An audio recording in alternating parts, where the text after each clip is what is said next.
नमस्कार मित्रांनो, कसे आहात? बरे आहात ना? असणारच. कारण आपणच कुणाचं वाईट नाही केलं तर आपलं कसं वाईट होईल? तर आज माझ्या मुलग्याचा वाढदिवस. वाढदिवस म्हणलं की फुल एन्जॉय, नुसता राडाच. पण मित्रांनो सगळे करतात असा वाढदिवस न साजरा करता, आज आम्ही साधू संतांच्या विचाराला स्पर्श करून झाडे लावा, झाडे जगवा म्हणत वृक्षारोपण कार्यक्रम हाती घेतलाय. मुलगा त्याच्या शाळेत होता.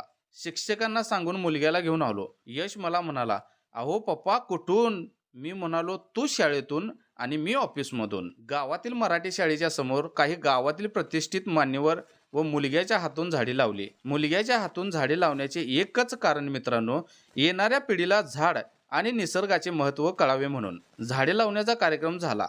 त्यानंतर निघालो घराकडे. शेवटचा आपला पारंपरिक कार्यक्रम केक कापणे. लहान गँग घेऊन केक कापायचा कार्यक्रम पूर्ण केला. तर मित्रांनो वाढदिवसानिमित्त घेतलेला सामाजिक कार्यक्रम तुम्हाला कसा वाटला नक्की कमेंट करा. ब्लॉग आवडला तर शेअर आणि फॉलो करायला विसरू नका. चला तर मित्रांनो भेटू पुढील ब्लॉगमध्ये. तोपर्यंत धन्यवाद.